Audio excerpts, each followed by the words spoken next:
Energy Media readers, welcome to another Zoffee, and this time we have got a very interesting guest, Gordon Howell, who's an electrical engineer based in Edmonton and also one of Alberta's solar pioneers. He's an internationally recognized expert, and we're going to be talking about solar today, particularly with residential applications. So welcome to the Zoffee, Gordon. Thank you so much for inviting me. Gordon, you appeared in my book a little bit, and so we had a chance to do an interview at that time, and I was really interested in how you got into this and the evolution of your career. So if you could give us a minute or two of your background, I think that would be a good place to start. Okay, thank you. I'm an electrical engineer. My dad was a chemical engineer, and when I was in about grade 5, he showed me how he could wrap a wire around a big nail and make a magnet, and from that, and pick up tacks. And from that point on, I was just fascinated by electricity. So I always knew I wanted to be an electrical engineer. I did a science fair project in grade 12 on the designing an electromagnetic submarine that moved through the waters just using the Lorentz force of electromagnetic propulsion. So there was just basic math there. I was totally unprepared for the math that was involved because, hey, I was only in grade 12. But anyways, I went to university, met David Patterson there. And in 4th year, I think it was one of our professors, Dr. Walter Arthur Jeffrey Voss, taught a course on energy. And I don't know if David took it, but I did, and I was quite fascinated by it. We studied the book called The Limits to Growth by a group called the Club of Rome. And then I think it was shortly after that, I read this book here called Energy for Survival by Wilson Clark. I actually have never opened this particular book. I read somebody else's copy of it, and then years later, I went and bought this particular one. And it went through all sorts of discussion points on energy, every type of energy. And I've never gone and reread the section that made such an important change in my life, but there was a section on it that talked about how there was a brand new set of 2 office buildings in New York City, extremely tall office buildings that were just built. So this would have been in around 1974 or 75 when I read this book. And they had built this new set of buildings, and the people there wanted to make it more energy efficient. And so they decided to burn methane gas to generate their own electrical energy to provide energy for the building and not connect up to the electrical grid. And Continental Edison, their local electricity company, was so feeling so competitive about this that and so they were going to capture the waste heat from this generation system and use it to heat and to cool their office building. And when Continental Edison found out that they were going to do this, and this was I don't know, 80-story pair of office buildings. At the time, it was known as the World Trade Center. The Continental Edison offered them a great price for electricity, but Continental Edison didn't have the capacity to deliver this energy. So what they did is they instead used diesel fuel to generate electricity on a barge in the Hudson River, and then threw away all the heat. And they got such a cheap price for their electricity that the World Trade Center decided, sure, let's do that. And I was just so ticked off about what I considered to be the injustice in that I thought that I should do something in my life with regarding the wise use of energy. And so then to make a longer story short, I got a job with the Alberta Research Council in their solar and wind energy research program. So so we fast forwarded to young Gordon, the electrical engineer, getting interested in solar. If you could briefly, Gordon, just give us a quick overview of the work you did at the Alberta Research Council. We were funded by the Energy Resources Research Fund, which was a fund jointly organized and operated by the federal and provincial governments. And the federal government was putting money into it because something about Alberta agreeing to accept something that they didn't really like. I don't remember the details. And so the federal government said, here, we'll give you this money for the Energy Resources Research Fund. So we were one of the organizations given money for it. And what the purpose of the Solar and Wind Energy Research Program, which is called SWIRP. Its purpose was to measure the solar and wind energy resource of Alberta. So we went around sticking up solar and wind monitoring stations and doing various data analysis studies and everything. But this was in 1977. And so computers were basically not around then. And so this was all very difficult to do. And I was quite fascinated that even though we were all fully funded to do this work, the Alberta Research Council had a very difficult time with us because their mandate was to diversify the economy of the province. But don't you dare touch oil and gas. So our little itty bitty program measuring the solar and wind resource was considered to be a threat to oil and gas. So the Alberta Research Council seemed to not want to do this at the same time as we had the funding to do this. So there were some trials working there. It's a much bigger story. And then the University of Alberta phoned me one day and asked me to come and work with them and set up the Renewable Energy Systems Group, which I did from 83 to 86. And then in 86, I was getting so much consulting work, which the university was very pleased I was getting, that I decided to start my own company. So that was started in 85. Gordon, I want to jump in here because you make a point, kind of indirectly, that I've been making for a long time, which is that the energy transition that we're in now has very deep roots. I mean, the technology that we're talking about, like wind and solar, the modern versions of that got started in like the 60s and 70s and the 80s. And I generally say that we're 20 years into an energy transition. That's a bit arbitrary because, you know, people like Vaclav Smil will argue that it's a different timeline, but I think 20 years is reasonable. But the work that people like you did all over the world on wind and solar is now bearing fruit in technology that can produce low carbon energy cheaper than fossil fuels. And it's those deep roots, and that's one of the reasons why I'm fascinated by your story, is you're the Alberta guy who was doing this kind of work long before we even started talking about an energy transition. So we got you to the mid 80s. Can you take us through to your first work on residential solar applications in Edmonton, please?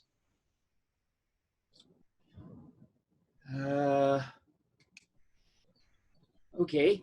Leapfrogging through a bunch of other stuff that I do consider quite interesting also.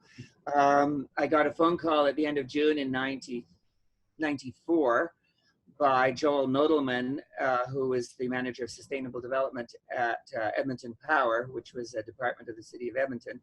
And Tucker Gomberg, who was our Green Alderman at the time, he was wanting Edmonton Power to put solar on the roof of City Hall to generate electrical energy for the lights in Tucker Gomberg's office building. And so he was, I'm saying this in an amusing way, he was such a pain to EPCOR, being an alderman at the time, that Edmonton Power, which was their name, decided that they would that they were being forced to look at this technology. So Joel Nodelman found me out in the Yellow Pages, and out of the blue, he called me and said, this is what he's doing. He's been asked to look at solar. Do I know anything about it? And so I thought, well, yes, I do. I'm measuring the performance of 14 off-grid solar systems across Canada at that time. And he was all excited that I was doing this, and I was in his backyard. He came over the next day. He saw the photos of the projects I was working on, 14 of them across the country. And then he said he wanted to do a project. And I said, oh, well, I've always wanted to put solar on the roof of my house, in which I'm talking to you right now, because my business partner and I built this house to be a very energy efficient house back then. And we built it in 86 and 87 so that we could live and work with the technology we were consulting in. We were doing a lot of energy efficiency work at the time. I was doing off-grid solar monitoring. So Tucker said that, Joel Nodelman said, what a great idea. So he got the city of Edmonton to be another sponsor, and I got Energy Mines and Resources Canada, which is the forerunner of Natural Resources Canada, to come in as a partner. And we put a solar PV system on the roof of my house. It was a 2.3 kilowatt system. It cost $40,000 to do, so that's $17 a watt. In comparison to now, we can do it that size system for probably $2.50 a watt. Somewhere around $6,000 we could do that system for now. And so with that, on 1995, July the 11th, I turned it on. Edmonton Power had their own internal fights, discussions about whether they should allow me to do this, but they were sponsoring it, so of course they kind of had to. I always think that if I had thought of doing it myself, I would have ended up with a pile of paperwork. But anyways, they said to me, oh, the system will never turn your meter backwards. And I thought, rubbish, darn right, it's going to turn the meter backwards. So on this beautiful sunny day on July the 11th, 95, I turned it on. I ran outside and my meter was going to the left, which meant backwards, which meant I was exporting electrical energy to the grid. Of course I was. And so that was the first grid-connected solar electric system west of Big Trout Lake, Ontario. I just say west of Toronto, the 12th in Canada and the 4th on a house in Canada when I turned it on. So it's been an interesting road since then. Tucker has changed my life remarkably because of his thoughts. And so Edmonton Power's goal was to hire me to look at the barriers to the introduction of this technology into the electricity grid. So that has really set my focus for really everything I do to this day. I'm always looking for barriers, not that I want to, I want to encounter them so that I can mitigate them so that Alberta can be ready for solar electricity when it is cheap enough to widely implement. And we are at this day now. So there's a really important lesson here for a lot of new energy technologies, which is that the regulatory regime in which the technology is being introduced is really, really important.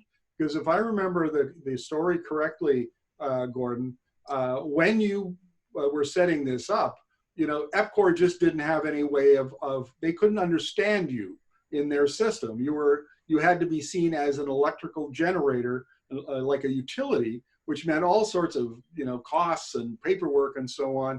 And it's taken a long time to kind of refine that and streamline it so that residential power generation, micro generation, can actually fit within the utility. Have I got that story more or less correct? Yes, well, you know, again, at the time, I was the first one around. So in terms of regulatory regime, nobody had ever thought that somebody would want to be so silly as to generate their own electricity, especially with something like solar, which at that time had a 210-year payback. Okay, but everything starts out not being economical. Look at cell phones, look at trains, look at aircraft, look at cars. And then they get developed and developed and developed. And then there's a slow pickup, and then a faster and faster pickup, and then they take over whatever market that they are being introduced to. I always like thinking, and so yes, I was considered an industrial electricity generator because the regulatory system, which still is in existence today, is that if you generate electricity that crosses a property line, then your electricity generating plant is governed by the Alberta Utilities Commission and the Electric Utilities Act and Rule 7 of the AUC. So I had to do that. But I didn't know at the time that that's what I was supposed to do, and neither did Edmonton Power. So we did this all without any approvals whatsoever. And then over the next few months, it became known in the media that I'd done this and how exciting. And then I got front page of the Edmonton Journal in November with Anne McClellan, who was my MP at the time. And so that was front page of the Journal, plus 2 minutes on CTV National News with Lloyd Robertson and 10 minutes on Morningside on CBC with Peter Zoffee. And so then the Public Utilities Board, as they were known at the time, found out about it. And then they told Edmonton Power that I had to apply in the regular route to do this. And then I procrastinated because I thought, what does that mean? How do I do that? I don't know. And then the Energy and Utilities Board, as it was called, they threatened to shut me down. And I was thinking, oh, that's interesting. So they're going to come and throw a switch. Like, is that what shutting me down means? And at the time, I also had to do a noise impact assessment, which I didn't really want to do because I always thought that solar was fairly quiet. So I managed to procrastinate and not do that. But I had to pay $650 to the Energy and Utilities Board for permission to pay for the cost of applying to construct it, even though it was already constructed. And I had to pay another $650 for permission to apply to connect to the grid. So I did that, and I'm thankful that Edmonton Power paid for it, of course. Yes, that was the regulatory regime. But again, my focus was to look at barriers. So on one hand, I was very happy that they did that because that's a barrier. And then I won't go through this in a lot of detail, but another very interesting barrier is that when you're selling electricity to the grid as an industrial electricity generator, you're required to pay linear property tax. And I did have linear property tax is governed by the province, but it's applied for by the city. So the city told me that they would shut me down if they wanted to, because their linear property tax that they were legally mandated to charge me would have cost me $800 a year, because I'm an industrial property generator, electricity generator. Well, I at the time was generating $150 worth of electricity a year for a system that costs $40,000, and it was generating about 40% of my electrical energy, and about $100 of it was being exported to the grid because it was happening at a time that I couldn't use it. And I was getting credit for it. But so here I generate $150 a year, and they would have charged me $800 a year linear property tax. And then also I was required to join I was actually connected to the grid before the electric system operator was even implemented. And so I was one of the very first generators of any sort being a member of the electric system operator's utility market. So to do that, I had to pay $150 a year to become a member of the market, and I had to pay $100 a year for a certificate on my computer so that I could download the invoice that told me that I owed them $150 a year. So I told them, no, I don't want to pay you that $100 a year. That's stupid. But I did pay the $150 a year because, again, I wanted to experience what it was like, because I'm hunting for barriers. So you see, it would have cost me $250 plus $800 a year so that I could generate $150 a year with electricity. That has changed because of an action that Mr. Stelmach took when he first got elected as premier. I could go on, but that's an overview. Well, and I'd love to hear you go on, but I'm going to ask you the last question in a moment. I want to jump in here with a point. Out of my master's thesis in the mid-'80s, it was all about technology adoption in Saskatchewan agriculture, but the model is applicable to my journalism, and I've been using it ever since. And it basically postulates that there's a number of, as Gordon says, a number of barriers, constraints to adoption. And then there are a number of accelerators to adoption, say, the fact that technology gets cheaper and cheaper per unit of whatever it is you're doing over time. And eventually what happens is the balance between the accelerators and the constraints changes in favor of more adoption. It becomes cheaper, it becomes better, the regulatory regime is more accepting of it, more understanding by consumers, on and on and on. There are many constraints and many accelerators. So I pay particular attention to Gordon's story, because essentially what he's doing is he's identifying the constraints and then methodically going through and resolving them so that today we can have a system that actually works, which might have taken longer had it not been for Gordon Howell being there at that time. So Gordon, what I want to talk about, this is the last question, and we'll open it up to some Q&A. And let's talk about the specific economics of residential solar in Edmonton, because I use the Lazard levelized cost of energy study that comes out every year. And it shows that utility scale solar at the low end is $32 a megawatt hour, so 3.2 cents a kilowatt hour. And residential solar is like 4 or 5 times that, according to Lazard. Are those numbers anywhere close to what you're seeing in your work? Yeah, that's a great question to ask. I mean, I haven't analyzed too much utility scale solar, but I have analyzed for my clients a number of the economics and a number of their systems. And yes, and I haven't done it for the last couple of years, but a couple of years ago I did it, and I would suggest that yes, electricity, solar electricity is costing around 15 cents a kilowatt hour now. 2 years ago when I did the analysis. And that's amortized over 25 years. So everybody would say, oh, well, I'm only paying 6 cents a kilowatt hour on my electricity bill, but then they unfortunately don't understand their bills. And so they don't understand that 7 cents a kilowatt hour is the cost of delivering the energy that they purchased for 6. So it's really 13 cents a kilowatt hour now. And of course, that's going up and down, but generally it's going up. So in about 2013, when I did an analysis on this, I suddenly realized, because I thought, oh, well, solar would be the cheapest cost electrical energy option for homeowners in Alberta, maybe in 2020 or 2025 or something.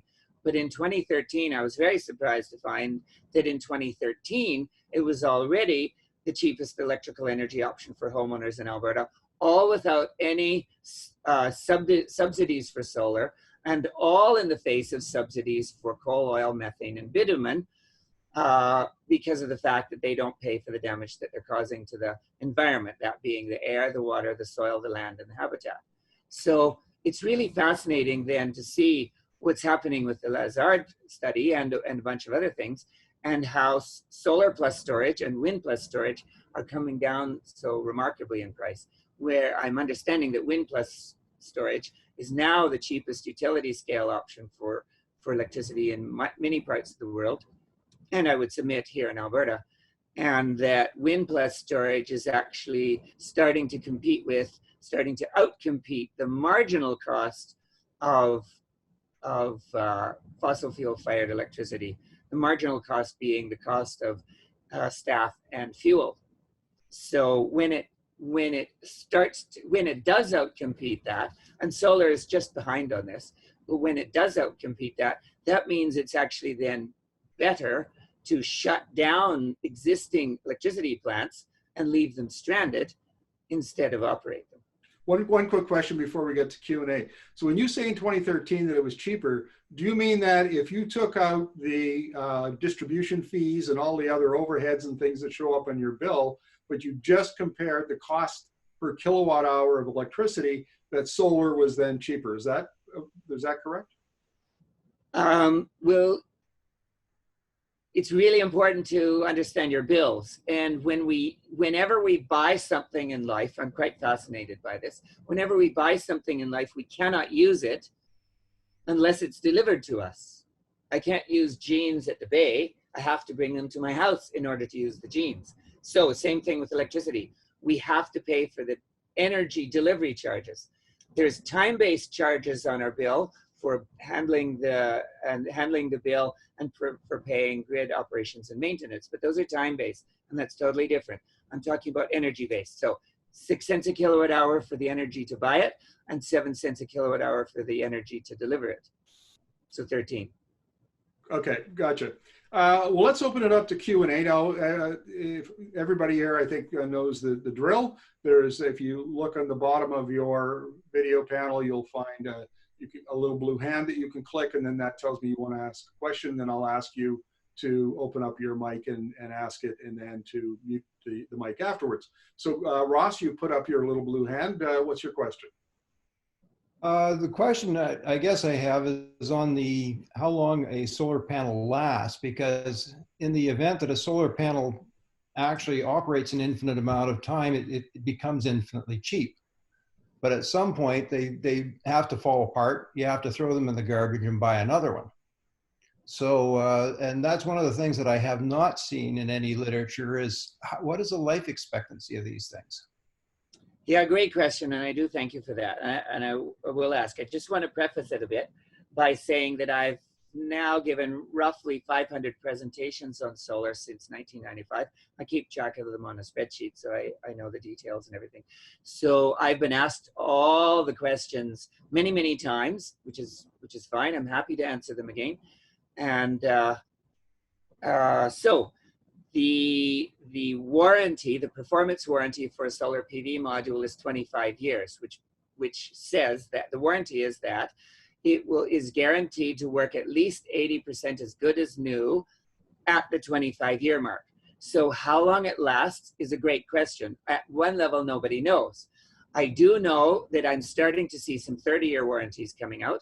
I do know that they're working on 40-year warranties. I'm a member of the International Electrotechnical Commission's standards writing committee for solar PV systems. So I've got lots of colleagues doing great work around the world. So I glibly say, because on one hand, who knows, I glibly say that probably they will work for 4,200 years.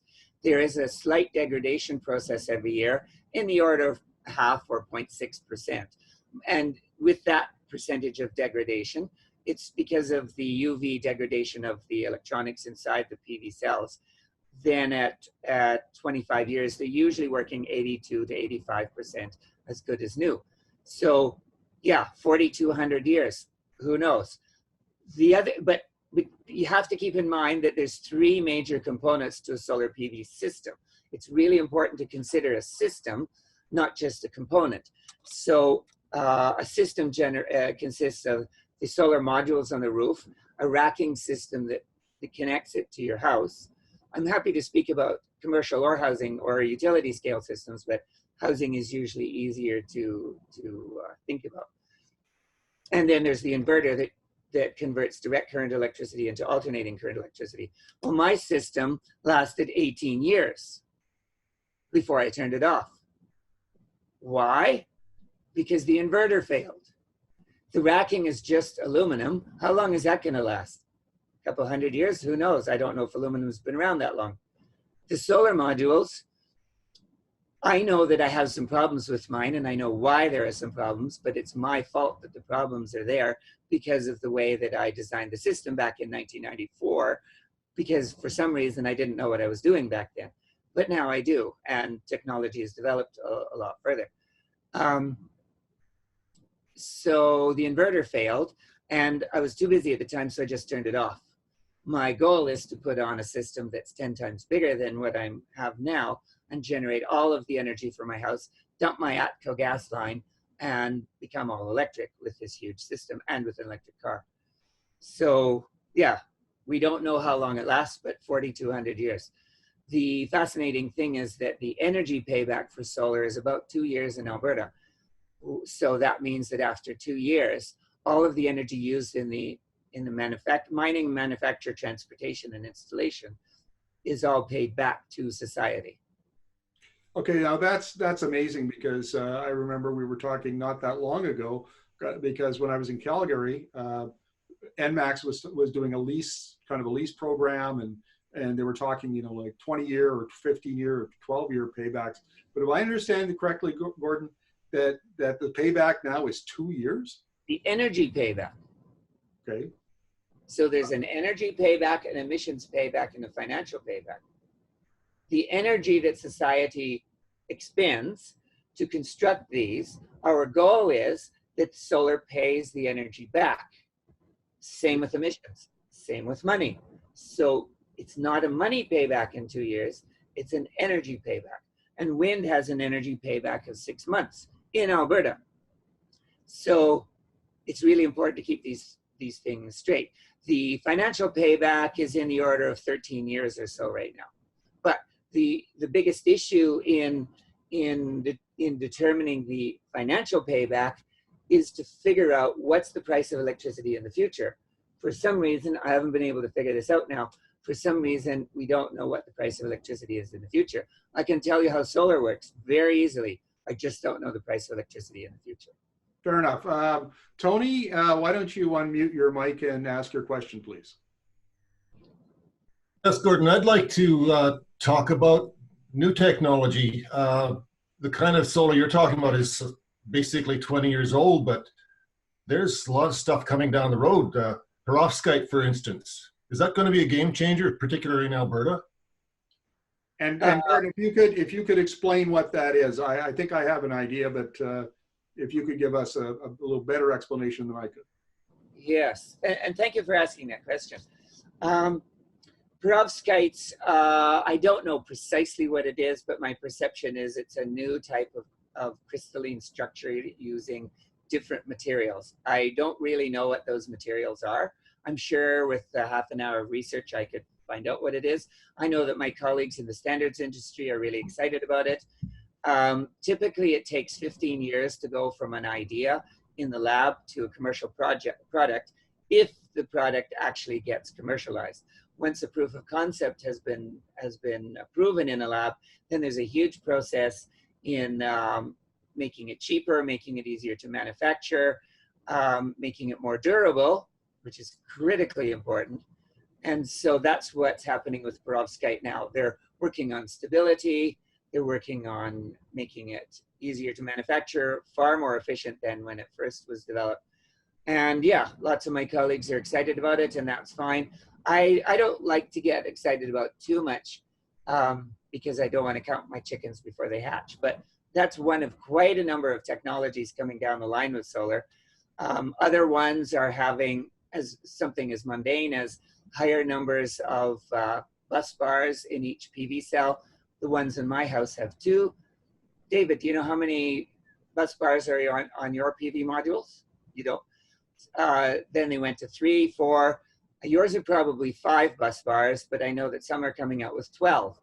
And so I'm actually, just today, I was designing a PV system which is using 20% efficient modules. Mine are 10.8% efficient. So from going from 10 to 20, that's a doubling in efficiency, which means that the price comes down just because the efficiency is higher. Okay, thanks, Tony. Dave, you're up next. If you could unmute your mic and ask your question, please. Hey, Warren, just on a personal level, I don't like the idea of big solar farms and that, but what about photovoltaics, siding, window glass? We have these huge urban landscapes that we worry about snow load on windows. I got a buddy with a big, solar cell thing set up in his farm. It would just make sense. You don't have snow on the side of your building. So as the sun goes over there, even though it's a shorter day, to me, that's where this is really going to go. And I'm just wondering what your thoughts are on things like that, the siding, window glass in these bigger, and in all of our homes, all of our places. I think that's, for me, where I'd be more comfortable going with this. Yeah, look, that's a great question. There's lots of possibilities, lots of opportunities. But when you look at a typical house, it'd be very interesting for you next time you drive on the streets, if we ever get to that anymore. It'll be interesting for you to look at houses and see how many bushes there are in front of windows, how many awnings there are, how many next door neighbors there are, how many windows are facing northeast and west. So for houses, sure, there's an odd window that is large facing south unobscured. The other thing is, and I have photos that I've taken 20 years ago that illustrate the point that I'm about to make. If you're generating electricity from a window, that means you're using some of the light that's going through the window to generate the electricity. So that means that the window is tinted, sometimes heavily tinted, to generate the electricity. So when solar light comes into our house, it heats our house up, and especially in the summer. So if we stick a solar PV module in the way, that means we're getting less light to our house to heat it up. So that means our heating bill goes up, of course, a little bit. So there's this trade-off that happens. So I'm not a fan of solar windows at all. Rooftops is great because it's far higher than the trees are typically, far less obscured. For buildings, yes, there's lots of opportunities, but again, I think the opportunities are more on the roofs. Because if you go into downtown of any of our cities, there's a huge amount of shading on buildings because of buildings next door.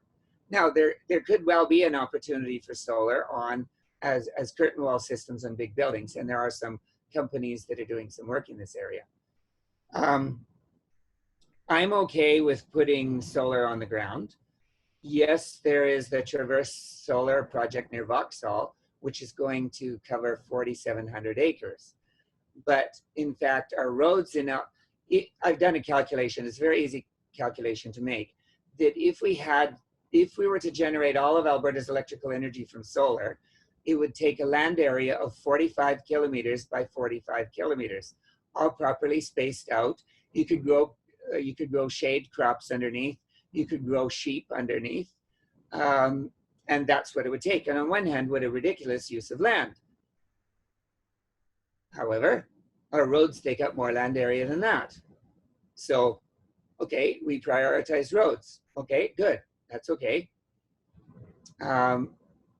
45 kilometers by 45 kilometers, it's a very small portion of Alberta's land area. So I'm not really concerned about the land area that it takes up. I'm more concerned by roads and urban sprawl. Sure, fair enough. Raf, who is an electrician, so this ought to be interesting. Why don't you unmute your mic and ask your question, please? Yeah, so my question is, how does utilities in Alberta deal with the intermittence of energy produced by solar or wind too? And is that true that typically they need to idle their plants just to be ready for the fluctuations? And if so, is that a content in the carbon budget of the solar energy and also in your energy payback time? So that's the question. Yeah, well, and thank you so much for that. What I love by speaking with people like I am now with you guys, and by the way, I'll add you guys to my spreadsheet, what we talked about, when it was, how many people, so that'll be fun. Is that the presentations that I've given over the years, the 500 of them or whatever, and people asking me that question, it's allowed me to think and think and think over many years and to come up with fun ways of answering it. And I really like analogies. So a really good analogy to the question you've said is when we have a garden. So our garden is intermittent. We don't grow carrots in the winter. We grow them in the summer. So does that mean our grocery store has to be prepared for the fact that we don't use carrots from the grocery store in the summer, we only use carrots from the grocery store in the winter, or potatoes or apples or anything like that? All of the solar and all of the wind in Alberta right now is used immediately by the grid. So there's no need for storage. However, another way to look at it is that all energy systems in life have energy storage as part of them. They have to. In order to be dependable, they have to have energy storage. And we have energy storage, electrical energy storage in Alberta already. It consists of piles of unburned coal, caverns of methane gas, and lakes behind hydro dams. Functionally, that's the energy storage for our electricity system in Alberta. All the electricity from solar and wind is used immediately, as I said, and the plants fluctuate up and down and up and down and up and down all the time. That's no problem, because it's the same thing as saying, before you turn on your stove, how is the electricity company how do they know that you're going to turn on your stove? You turn it on. Have they been running their generating plant for hours and hours before you turn on the stove in order to anticipate that you're going to turn on the stove? So solar and wind are like negative loads. If I have a solar system on my house, it's the same thing as me having energy efficiency on my house. You don't know why the energy I'm using from the grid is fluctuating up and down. I could be turning off something, or I could have a solar system. Doesn't matter. So the grid is already set up for this, and the electric system operator, they measure the voltage and the frequency of the grid all over the province, and as a function of how that changes, then they ramp up and ramp down the dispatchable generators. And And again, storage is coming along very nicely because of electric cars. So that will, once we need electrical energy storage, then that will be used, and it'll become very important for standard generators, because although solar and wind is intermittent, they are inflexible. Ontario has times when it has to pay to sell its electricity. And that's because nuclear plants in particular are inflexible in the fact that they can't change as widely and as quickly as the grid wants them to change. And we suffer that in Alberta too with all our fossil fuel generators. And they have ways of managing it, which is great. They just will be developing new ways of managing this as solar and wind ramp up. So it's a great question. I want to add something to Gordon's comments about electric vehicles as storage units. So last fall, I interviewed a fellow named Bertha de Brey, and he is the Netherlands expert who is in charge of the agency that is working on integrating electric vehicles into the Dutch utility system. And apparently the Americans, the Dutch, and the Chinese are the leading countries working on this. And he said that, and I said, so what's the biggest constraint to getting this done, Bertha? And I said, is it money? He said, oh, no, it's not money. It's not even technical challenges. It's people. We haven't got enough engineers and designers to tackle this problem properly. And so it's delaying our finding, working out the engineering of it. He said, but we'll get there. And he said, there are no technical challenges that we can't surmount, but it's just going to take us a little while longer. So just there's an interview I did that kind of supplements what Gordon was saying. So last question, Tony, it's all yours. So if you can unmute your mic and ask your question, please.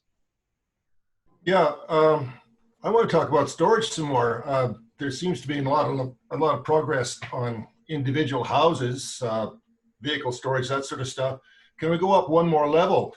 What about in my neighborhood? Am I going to see a storage box under every transformer? Are the grids going to take this up at a higher level? I hope so. I hope that the way that Alberta has a wonderfully interesting electricity system and electricity regulation system. I think there's wonderful opportunities with it. The fact that it's open for entrepreneurs to come in and do whatever they feel that they want to do in order to make money, I think it's great. So I would suggest that the electric utility companies have a role in storage, and they have a much different way of looking at financing than the rest of us. But I would imagine that there would be large buildings full of batteries to store the energy. And again, that will help the inflexible and unreliable coal and methane gas-fired generating plants too, in helping smooth out their operation. So it's not just solar and wind. Lithium batteries either.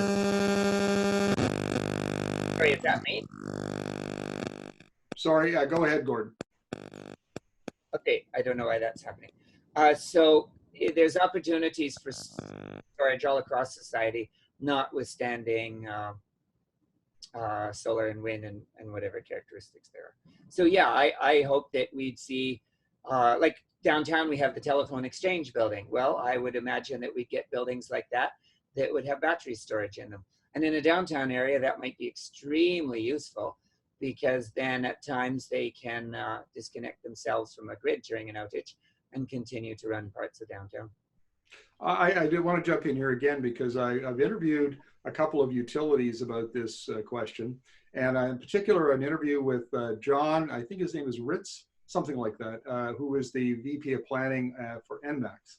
And he used an analogy that made a whole lot of sense to me. He said, think back to the 1980s and before, think of the telecom system where it was very centralized. You had switches and all that sort of thing, and you had very little choice in the type of telephone technology that you could access. He said, in the 1990s, it completely rethought and rebuilt the telecoms infrastructure. So now what you have is this great, huge, it's almost like an a net. And you can hang different types of communications technologies off that net, and they all integrate and work together. So you've got cell phones and voice over IP and landlines and all sorts of wonderful stuff that gives us the flexibility we have now. He says that's where the electrical system is going. We're going to build that kind of net, that backbone, so you can hang off all sorts of different kinds of electrical generation and distribution on it. It'll work seamlessly. It'll be all be integrated. It'll be cheaper. It'll be more reliable than the centralized model we have now. But he said California and other jurisdictions like that are ahead of us because they had price pressures, they had political pressures that forced them to innovate sooner, whereas we've had so much cheap energy in Alberta that we've kind of been spared that, and we can now learn from the lessons of other jurisdictions. But he said, make no mistake, ENMAX and every other utility in Canada has been addressing this situation for years. We have plans in place, we have financing in place, and we're doing it at a pace that makes sense for our grid and our company and so on. And we're going to get there. This is not a difficult technical task, and it's not even that expensive in terms of investment. So that's, I've interviewed John a couple times. His comments were echoed by the BC VP of Planning I interviewed, the BC Hydro, another one, an American utility, CSP out of San Antonio. This is where the industry is going. And the only question now is how quickly Canada gets there. So any final thoughts, Gordon, before we wrap up for the day? Yeah, and thank you. Two thoughts. I think your analogy with communication is great. I think it's really important, though, on the other hand, to appreciate that communication is all about signals. And that's quite a bit different than electric energy generation. So signals can be processed, as we see in cell phones and microchips, with very, very tiny devices and very fast. That's totally different than electrical energy. The other thing, so there's some great analogies as you represented, which is good, but it's not identical. That's a wonderful engineering answer, Gordon. I wouldn't have expected anything less from you. Absolutely. The other thing, just harken back to some of the questions you originally asked. I think of solar PV like mushrooms, and it's not about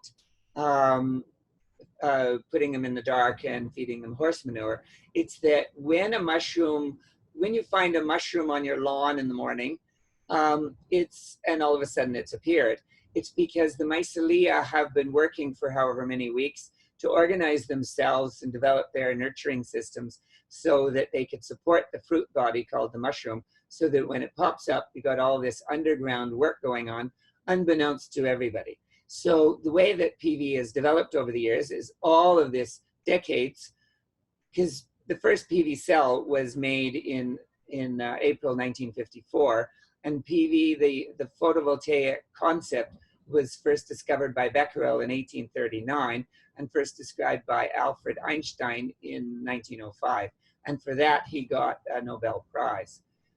So yes, there's all of this background work that's happening in many ways. First the concepts, then developing the cell first, and then applying it in space.